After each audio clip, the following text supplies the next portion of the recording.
Valeria, encantado de recibirte en el programa Reto Siglo XXI. Muchísimas gracias de verdad por la invitación. Eh, Sos la más chiquilla que he recibido, perdone la palabra, o la más joven. Eh, pero es importante tener una retroalimentación, ¿verdad? De qué piensa la juventud, eh, la problemática. Estudiaste ciencias políticas en la Universidad de Costa Rica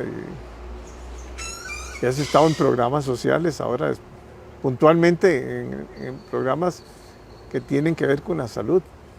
Con la salud pública. Con la salud pública. ¿Va? Bueno, ahí hay un problema complicado, ¿va? Sí. Porque la salud pública, hay problemas estructurales que uno no comprende muy bien, ¿va? O sea, ¿quién es el rector de la política de salud pública? ¿Va? Ahí tenés una caja del Seguro Social que tiene el mayor presupuesto de la República, ¿va? Pero que se maneja independiente prácticamente, ¿va? Que cambia su rectoría cada cuatro años, con una junta directiva que tiene tres partes: trabajadores, empresarios y gobierno. Muy compleja. Tienen dos campos. Uno es el campo de lo que es IBM, que es las pensiones, ¿verdad? Y el otro que es el de la salud, ¿verdad? Salud, que vuelvo a lo mismo. Yo no siento que haya en Costa Rica una política bien estructurada, digamos, que ataque los problemas de salud. Bueno, ahora hubo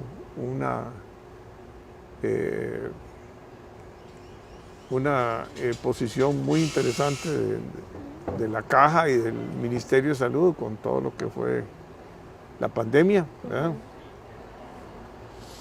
Pero hay problemas de salud muy complicados en este país, ¿verdad? Las mujeres, muchos no se chequean, ¿verdad? Tienen problemas todavía, cáncer de mama, y hay que trabajar en lo que es la prevención de la salud. Sí, de hecho eso iba justamente políticas en salud, sí hay, Política Nacional de Salud, Política Nacional de Salud textos, Mental, así ¿verdad? libros. También, sí, de política de nutrición hay varias, pero a lo largo de la historia la verdad es que la salud se ha tratado de una forma muy hospital médico, muy, por decirlo así, paciente, que es subordinado Curativa. a las indicaciones de los doctores, y como usted bien lo mencionaba, no hay esa parte de prevención y sobre todo de promoción en las comunidades. Tenemos un primer nivel de atención que es la puerta de entrada a la salud, que es débil. Las personas terminan yendo más directamente a un centro de emergencia porque saben que ahí posiblemente sí las van a atender o les van a dar la especialidad que ellos necesitan. Entonces ahí es donde uno dice, ¿verdad?, que cómo están funcionando ahorita los primeros niveles de atención en salud en las comunidades. También muchos están saturados. Los EBAIS. Los EBAIS, exacto. Hay EBAIS que, por ejemplo, atienden una gran cantidad de personas y no dan abasto. Los horarios son muy limitados también. Las especialidades son muy pocas y al final te terminan dando un diagnóstico, pero para eso necesitas ir a hacerte un ultrasonido que duras un año y medio, hasta 2, ¿verdad? Hay casos peores. Y pues el diagnóstico no es pronto, entonces al final no es preventivo. Y la prevención pues tiene 3 fases: la primaria, secundaria y terciaria. En la secundaria está la detección precoz en este caso, y pues esa es fundamental totalmente para pues algunas enfermedades como cáncer, como ahorita los que son también trastornos mentales. Y con eso también uno, ¿verdad?, pues se traslada paralelamente a lo que son políticas sociales, políticas de educación, Ministerio de Educación, cómo, ¿verdad?, desde muy temprana edad estamos educando a los niños a ir a revisarse, ¿verdad? También pues en otros lados hay lo que está la política de cuidados paliativos, que también eso es un tema a futuro que estamos viviendo y que es necesario también fortalecer. ¿Quién cuida a los cuidadores? Entonces son varias ramas, ¿verdad?, que definitivamente en general el sistema de política social en Costa Rica está segmentado, más bien, por decirlo de una manera, está muy subdividido. Y pues ahí hay que también plantear si es necesaria una reforma pues más integral, sin que cada institución pues pierda su esencia, ¿verdad? Y su participación dentro de cada sector, que también es importante que cada una pues atienda a personas con condición de vulnerabilidad. No, y es que, ¿qué le puedo decir? El problema de nutrición, por ejemplo, complejísimo, ¿eh? Cada vez tenemos más obesidad, cada vez hay más problemas de obesidad en este país. Ya no son flaquitos, ahora uno va a distintos lados y ya ve un problema serio. Los EBAIS están muy limitados.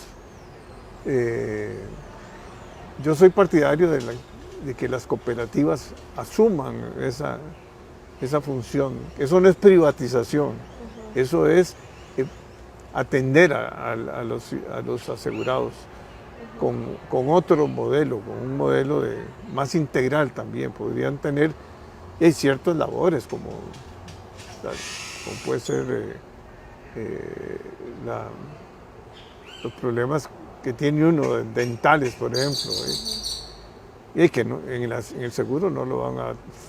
Quién sabe cuánto se dura para que le hagan un puente, me imagino. En fin, sí, yo creo que ahora tenemos un problema de drogas también. También. De seguridad también. Y de seguridad. Y tenemos que ver la salud como una política pública, pero como una sombrilla, ¿verdad? La caja es ya el paciente con problemas. No hay chequeos, nadie se chequea. O sea, los que tienen recursos van a veces a hacerse exámenes y esa es una clase media alta y alta, pero la mayoría no puede ir a pagar muchos exámenes que son importantes, ¿verdad? Puede ser un ultrasonido, pues, que no cuesta nada, ¿verdad?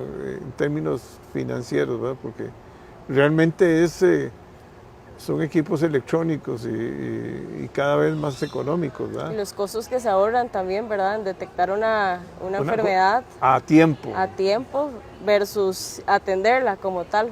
Una enfermedad crónica también. Con el tema de obesidad también hay un eje biológico, genético, que se debe de incluir, ¿verdad? Al abordaje también mental. ¿Cuántas enfermedades hoy en día pues no son mentales y carrean en estrés y después en una enfermedad crónica, cardiovascular, dolor?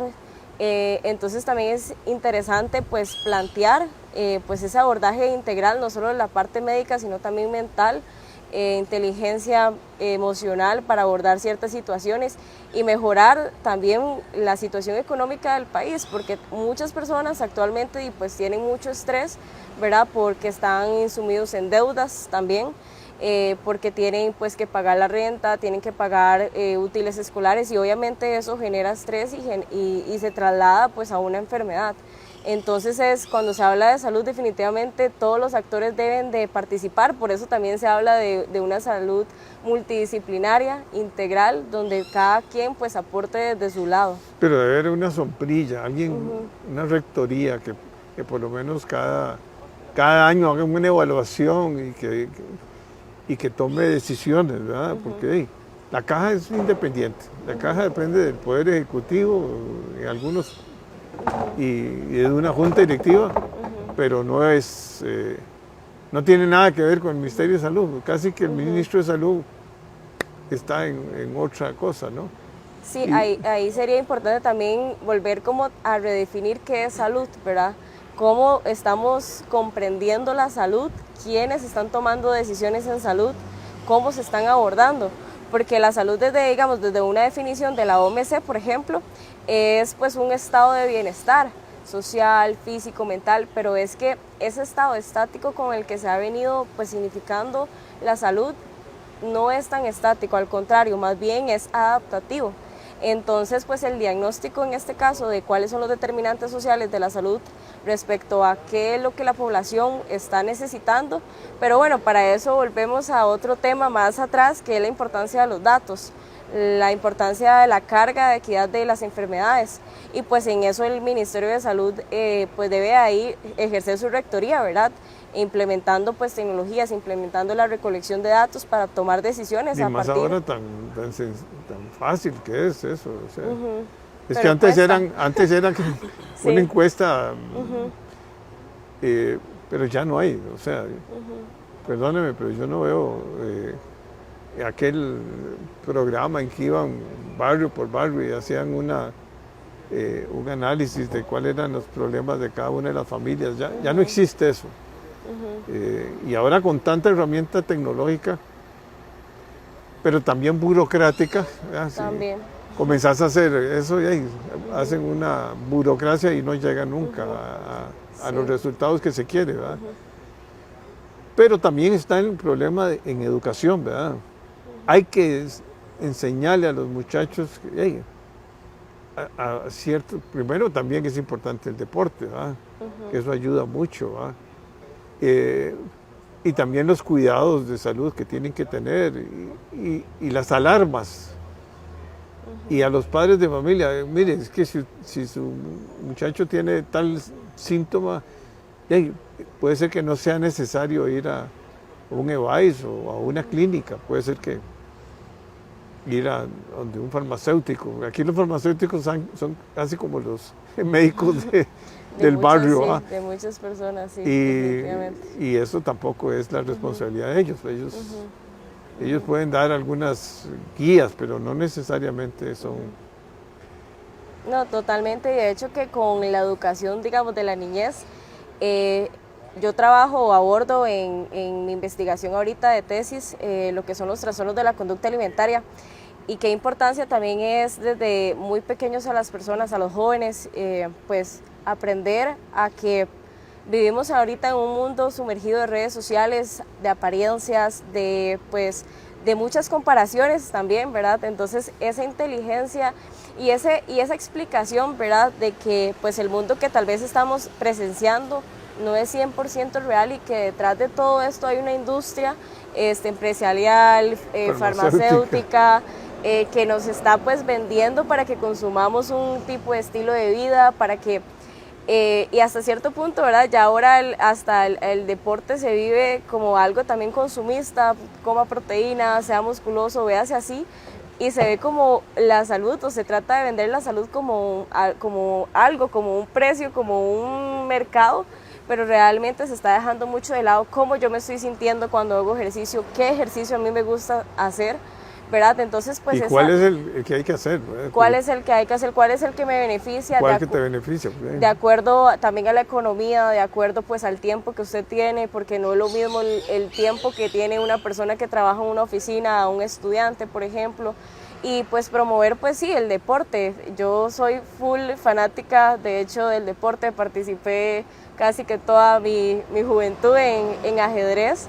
Entonces el ámbito de competición, de conocer a gente nueva, de poder viajar y ¿verdad? Todo ese panorama que se abre a la hora de competir y de autoconocerse también es súper importante. Que te da un montón de habilidades blandas que llaman ahora, que son importantísimas para conseguir trabajo.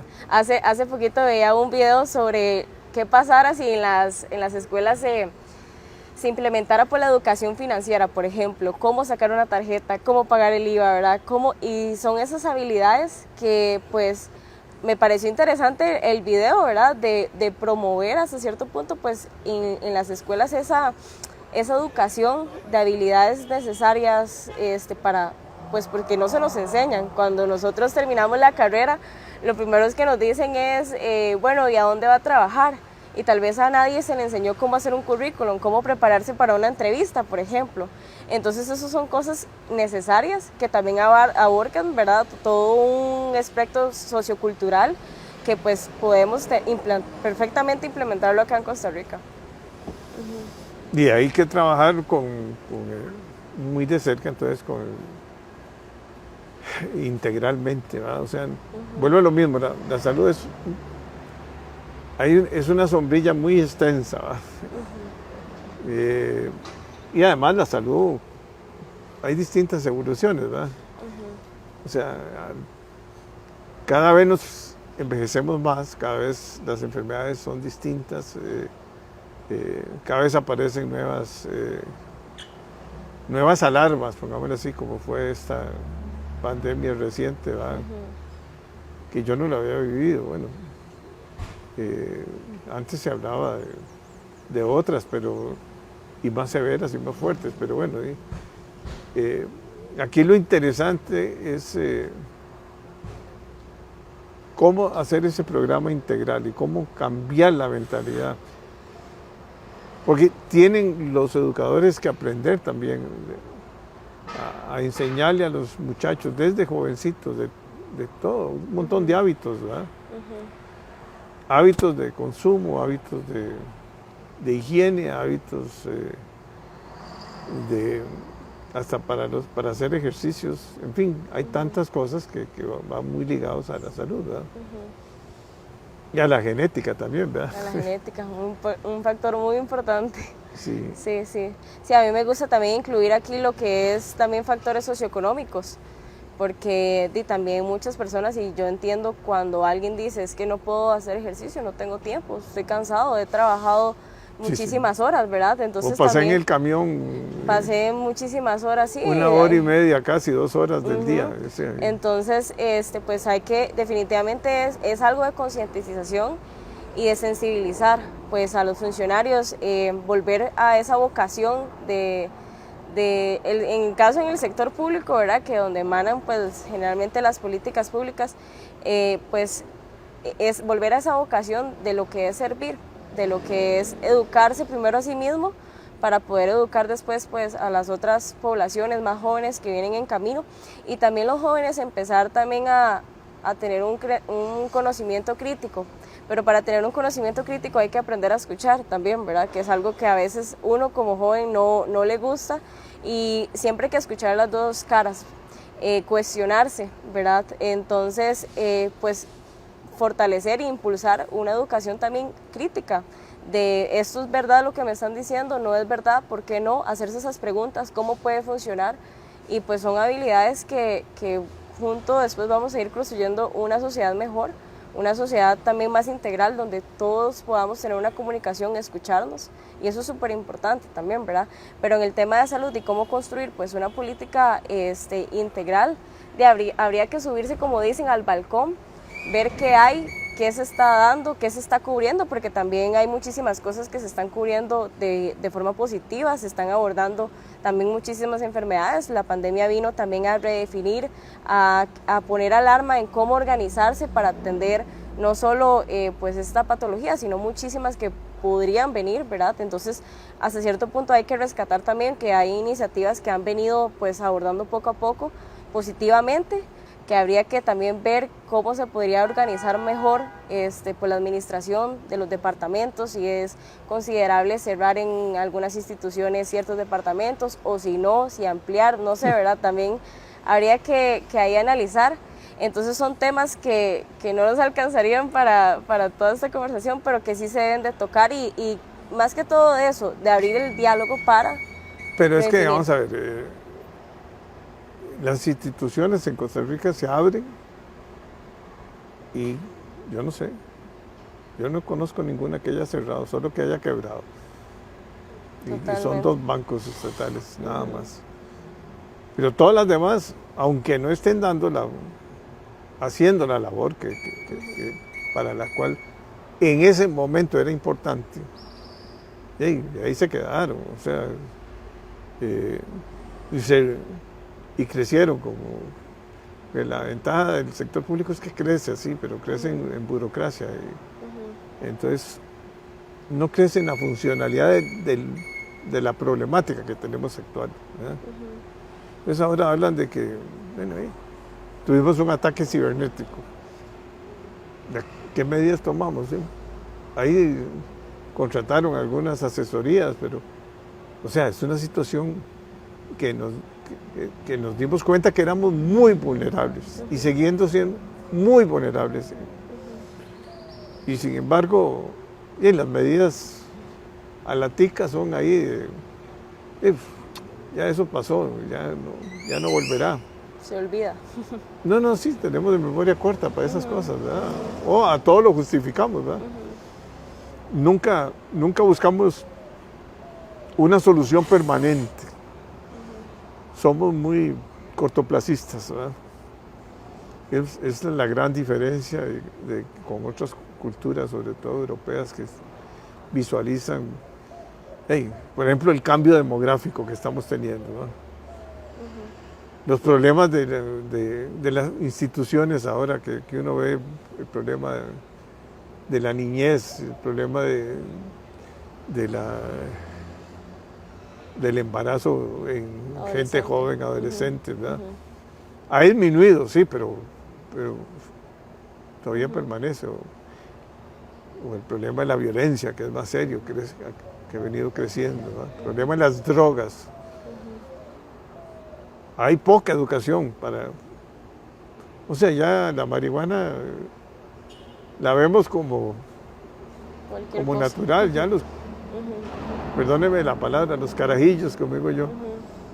Dicen, fumar bien puro, no hacen nada, ¿no? Se siente uno un poquito más relax. Pero hay consecuencias, pero no hay educación, nadie sabe. Uno le pregunta, pero ¿vos te sentís más lento, no? Más lento, no, siento... No, y ahí está el debate también de el por qué están consumiendo, que a mí me gusta incluirlo, ¿verdad? De dónde viene el trasfondo, porque muchísimas también de pues estas sustancias vienen, ¿verdad? De un problema, de un contexto tal vez familiar. Complicado, vienen sí. complicados, lo estoy tomando como una manera reactiva a la situación que estoy viviendo, entonces se centran en la discusión. O el grupo de amigos, o las benditas redes sociales. También, sí, se centra en la discusión en si consumo o no consumo, pero no qué hay detrás del consumo, que es ahí para mí donde está el problema, o el dilema más bien, ¿verdad? Entonces sí es algo muy importante, y yo creo que aquí en Costa Rica, a mi criterio, a mi percepción, existe también un problema que es a la hora de generar políticas públicas, que no hay financiación para el seguimiento y evaluación de políticas.